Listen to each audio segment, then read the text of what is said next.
Social media पर भाद्र शुक्ल की द्वादशी, बस रह गई त्रयोदशी चतुर्दशी और सुबह सुबह 8 बजे आपके पास जब दिन है उत्तम तप के बाद त्याग का, कुछ निकालने का। कहते हैं जब तक कुछ सांस निकालोगे नहीं, सांस ले नहीं पाओगे। सादर जैन आज की शुरुआत करेंगे 6 खबरों के साथ। हम लोग घर के अंदर तो शेर बन जाते हैं और बाहर जाकर कुत्ते की तरह दुम हिलाते हैं। हम नहीं, जो कह रहे हैं सुनाएंगे अभी आपको। आधा शरीर पैरालिसिस हो गया। पहले होने तक मंदिर में 8-8 घंटे रहते थे, अब सेवा करते हैं और ऐसे समय में जब दवा भी जरूरी है और खाना भी जरूरी है, चाहे चंद चम्मच लें तब भी उपवास कर रहे हैं। ऐसे से मिलाएंगे आज आपके पास। कौन सी बड़ी नेता पहुंच गई जैन मंदिर में, उनसे भी दिखाएंगे आपके पास। एक तरफ हमारे मंदिरों के अंदर क्या हो रहा है, सरकार से सहयोग नहीं मिल रहा है। कहते हैं बाज की तरह लोगों की नज़र गड़ी हुई है और जहां पर जिस पर विश्वास नहीं करते उस देश में गजब हो रहा है। चलिए शुरुआत करते हैं आज की खबरों के इस झरोके को आपके पास। हाँ, तो शुरुआत करते हैं नियापक शमन सुधा सागर जी के साथ। कुछ दृश्य देख रहे हैं आप, ये दृश्य कहाँ के हैं? जी हाँ, सागर के हैं। सागर के अंदर संस्कार शिविर जो उनका है, हजारों की संख्या में जबरदस्त रूप में चल रहा है आज। मुनीषी पता क्या कहते हैं? आज जैन कुत्ते की दुम हिलाते हैं बाहर। 4 कोई पड़ोस से उनके पास आ जाए तो बिल्ली की तरह दुबक जाएंगे और अपने घर में आके शेर बन जाएंगे। भाई के सामने, पिता के सामने, अरे अपने घरों के अंदर ही दीवार खींच लेंगे। देखते हैं शिखर जी में क्या हो रहा है, गिरना, और शिरपुर में क्या हो रहा है। जगह जगह भाई भाई लड़ रहे हैं और कहीं मुकाबला करने की बात आ जाए लड़ रहे तो एकदम बिलों में घुस जाते हैं। बाहर जाके कुत्ते की दुम, ये कहते हैं हम मुनि पुंगा श्री सुधा सागर जी। कड़वी बात पर कहते हैं असरकारक बात। अरे जो दिखावा होता है वह सामने करना होता है। भाई भाई मिलके सामने खड़ा होता है, अंदर आके एक दूसरे की काटता नहीं है। एक छोटा संदेश छोटी बात में बड़े रहस्य के साथ सुनिए मुनि पुंगा श्री सुधा सागर के साथ। जो दुनिया में पिटता है और घर में गुंडागिर्दी दिखाता है, और सुन रहे हो रे बनियों, ये ऐसे गुंडे बनियों के दर घर में मिलते हैं। घर में गुंडागिर्दी दिखाएंगे, भाई भाई से लड़ेगा, बाप से भी झगड़ा करेंगे, और पड़ोसी में जाए तो, बाजार में जाए तो, बाजार में पिटके आ जाएं, गालियां सुन के आ जाएं, कुत्ते की दुम जैसे डुबा के आ जाते हैं। ए बनियों, कान खोल के सुनो। दुनिया के बीच में जाएंगे, मंदिर लुटे, घर लुटे, दुनिया गालियां दे, कुत्ते के समान अपनी दुम दबा करके घर में भागते हो। और घर की बारी आ जाए तो, भाई की बारी आ जाए तो, अरे हम किसी से कम नहीं, एक बाप के बेटे हैं, आजा बेटा। इन दोनों में खतरनाक गुंडा ये है। ये दुर्गुण सबसे ज्यादा आज की तारीख में बनियों के अंदर है। जैनी का नहीं कहूंगा, जैनी की नहीं कहूंगा, किसकी कह रहा हूं? बनियों में। और गलत बोल रहा हूं तो आप शेयर करो, बोलो। आप लोग जितना घर में लड़ते हो उतना क्या बाहर भी लड़ते हो? आज सबसे ज्यादा गुंडे जैनी समाज में लड़ेंगे, मंदिर की जाजम पर लड़ेंगे, मीटिंग में लड़ेंगे। इतने खतरनाक लड़ते हैं कुछ पूछो मत। और अभी बाहर से 2 लोग शराब पी के आ जाएं, बाहर के 4 लोग गालियां देते आ जाएं, पता ही नहीं चलेगा कौन सी टेबल के नीचे छुपा है। कहां लड़ रहे आप? अपनी जाति में, अपने मंदिर में, अपने साधर्मी से। आज साधर्मी से लड़ने वाले लोग बनियों में हैं, और जो वास्तविक दुश्मन हैं उनके सामने लड़ने की हिम्मत। आपको मिला रहे हैं हम ये बुजुर्ग आज से 2 साल पहले तक रोजाना 7 से 8 घंटे मंदिर में रहते थे।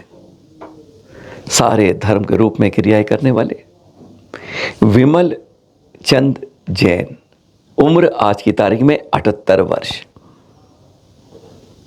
कोटा के अंदर आरके पुरम के त्रिकाल चौबीसी मंदिर से जुड़े हुए हैं।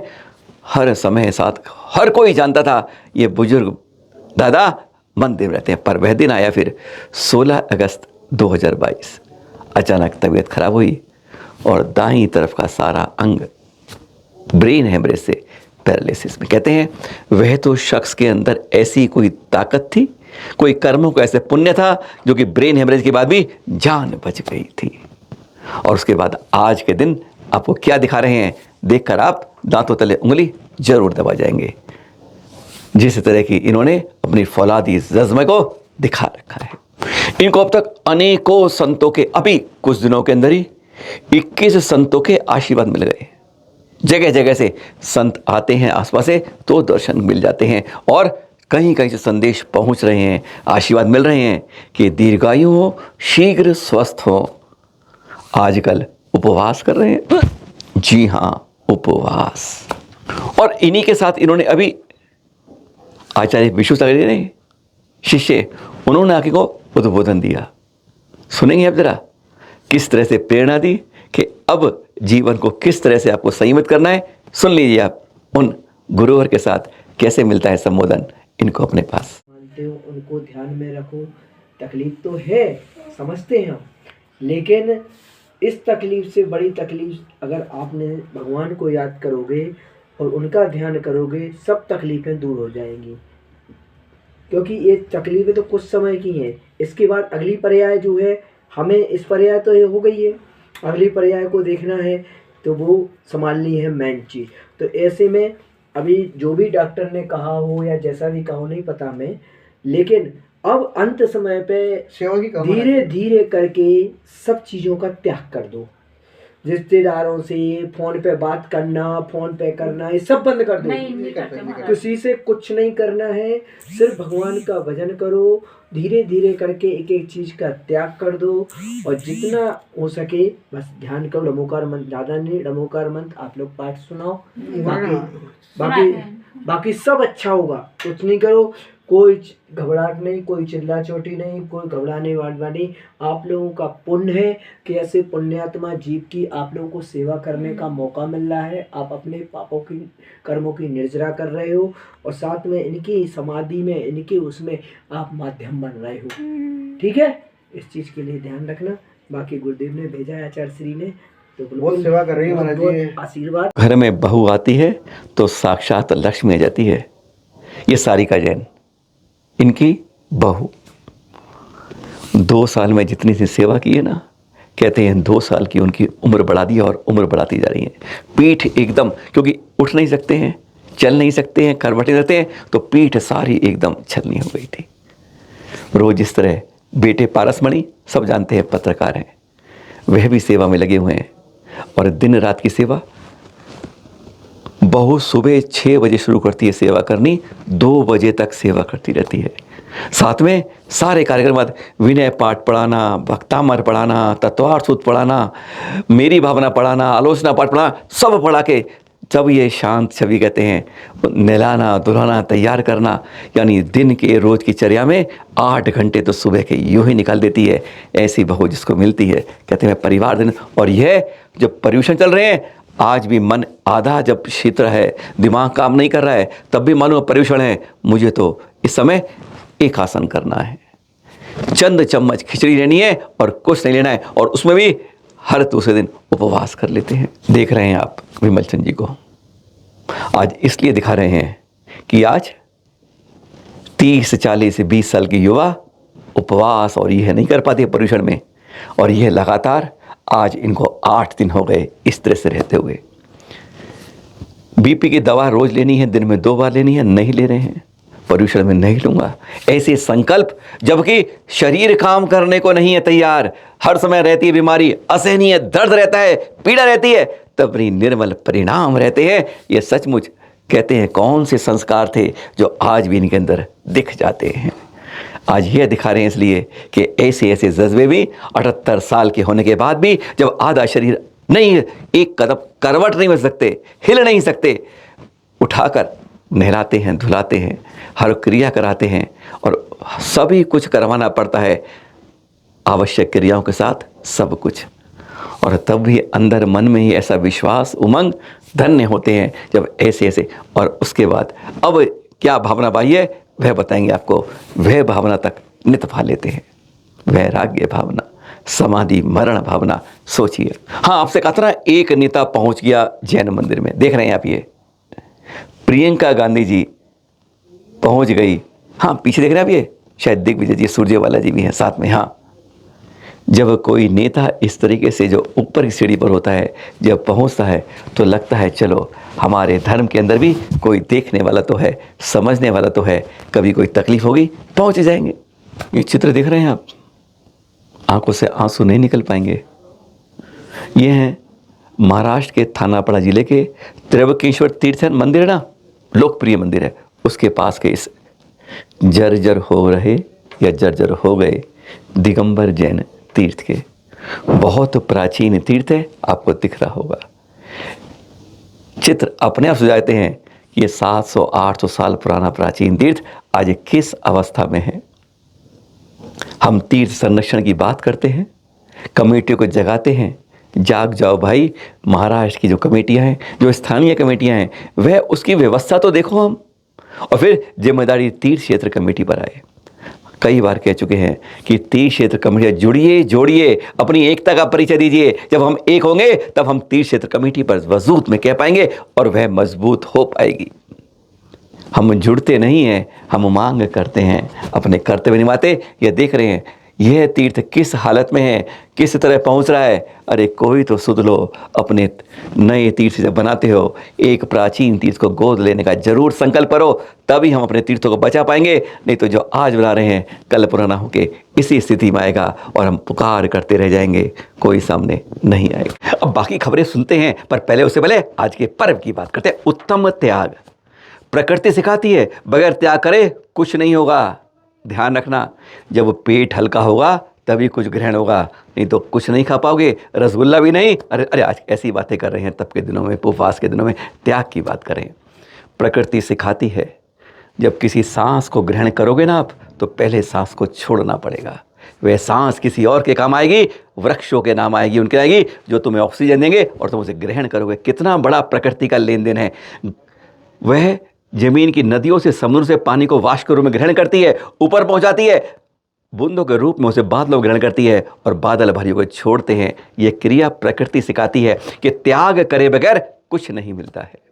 और हम अपनी पोटली को, वैसे आगम में यह नहीं कहा है कि यह नोट के रूप में दान भी होता है, वह त्याग होता है। उन्होंने तो बताया है 4 प्रकार का।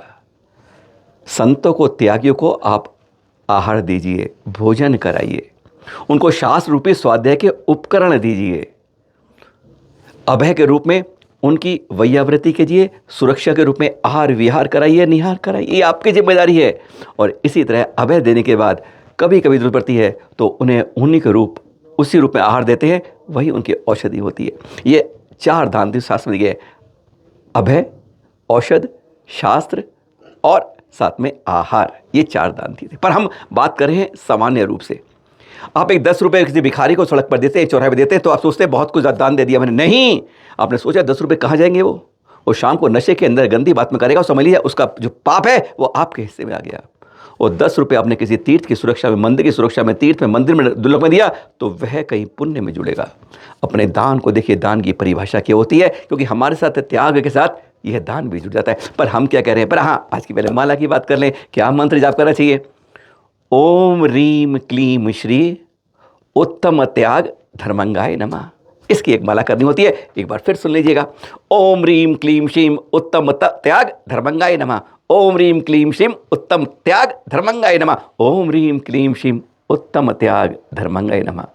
सुनते हैं आचार्य शिव से कि क्या है उत्तम त्याग, उनकी परिभाषा में, उनके मंथन से सुनिए जरा। त्यागोदानम संयत के योग स्वकीय वस्तु का त्याग करना दान है।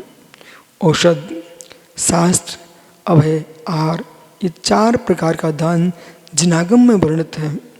इसके अलावा कोई अन्य दान नहीं, न कन्यादान, न भूमि दान, न स्वर्ण दान, अन्य कोई दान, पशुदान, गौदान, इन कुदानों को जिन शासन ने स्वीकार नहीं किया। जो दान निरामिष है, ऐसी औषधि और निर्दोष आहार, आगम ग्रंथों का भेंट करना और निर्दोष औषधि देना, जीवों की रक्षा करना, इस प्रकार से ये 4 प्रकार का दान है। औसत दान, निर्दोष औसत देना, निर्दोष आहार देना, निर्दोष शुद्ध ज्ञान ध्यान के उपकरणों को देना और प्राणी मात्र की रक्षा करना, ये अभय दान। इस प्रकार से चारों ही दान जीव को चतुर्थी संसार से मुक्ति के हेतु हैं। इसलिए हमें अपनी शक्ति के अनुसार चारों प्रकार का दान श्रावक को देना चाहिए। निर्वेक भाव से विषय कषाय आहार का त्याग करना, कषाय भाव का त्याग करना, ये योगियों का त्याग धर्म है। अपने त्याग धर्म से युक्त होकर के देह से ममत छोड़ करके, परभाव से ममत छोड़ करके, निज भाव में लीन होकर के परम तत्व की प्राप्ति के लिए त्याग धर्म को स्वीकार करो। उत्तम त्याग धर्म आता, दान भावना को लाता, राग त्याग शुद्धात्म का, चिंतन शुद्धि कहलाता। ऐसा 10 लक्षण हो, ऐसा 10 लक्षण महापर्व कहाए रे। जीवन है पानी की बूंद कब मिट जाए रे। जीवन है पानी की बूंद कब मिट जाए रे। होनी अनहोनी हो, होनी अनहोनी कब क्या घट जाए रे।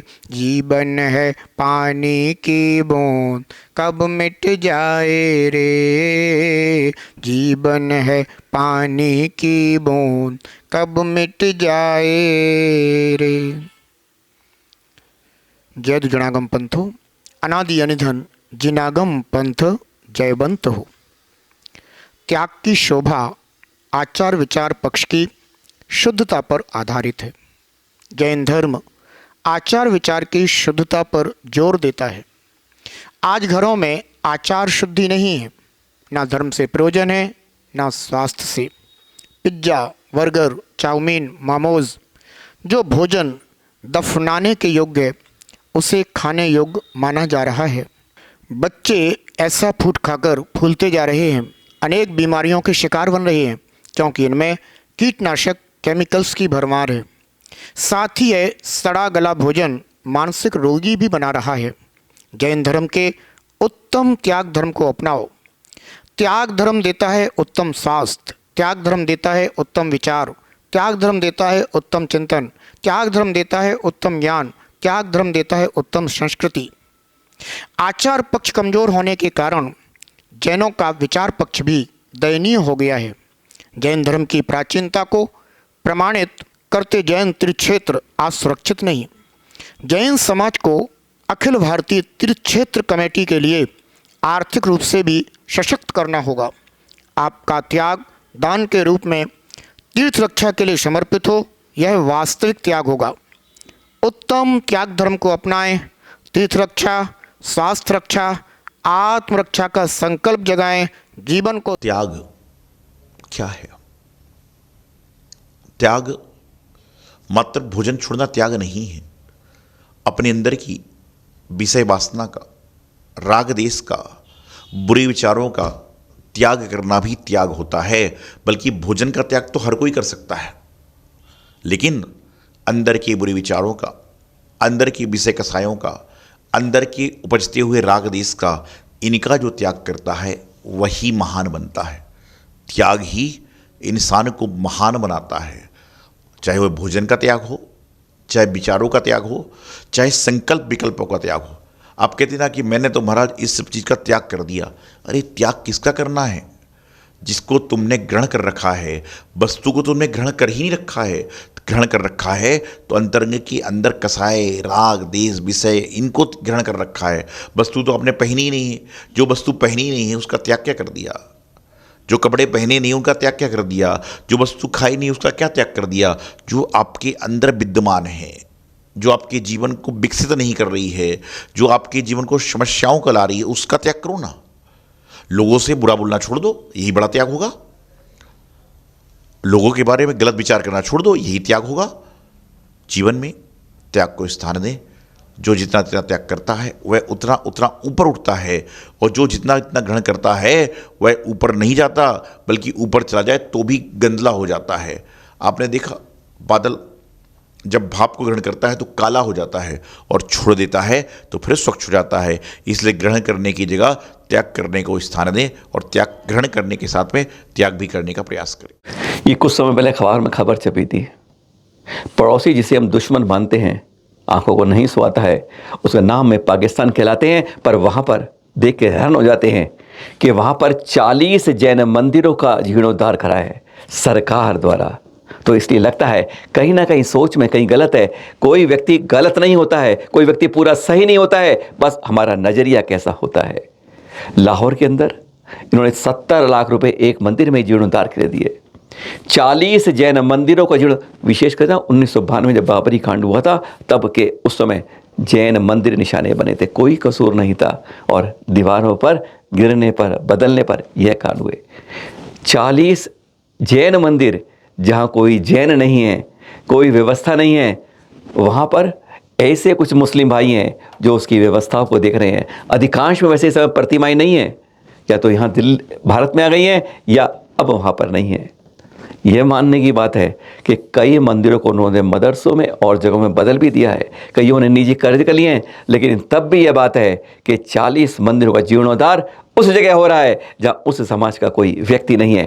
इसलिए कई बार सोचते हैं हम, हमारे देश में क्या हो रहा है, विदेश में क्या हो रहा है। चिंतन करते रहिए, क्योंकि फिर शाम को 8 बजे मिलना है आपके पास सादर जय जी के साथ। बस आज है त्याग का दिन, ध्यान रखिएगा, कुछ त्याग करिए, कुछ दान करिए तीर्थों की सुरक्षा के लिए। पुनः सादर जय जिनेंद्र।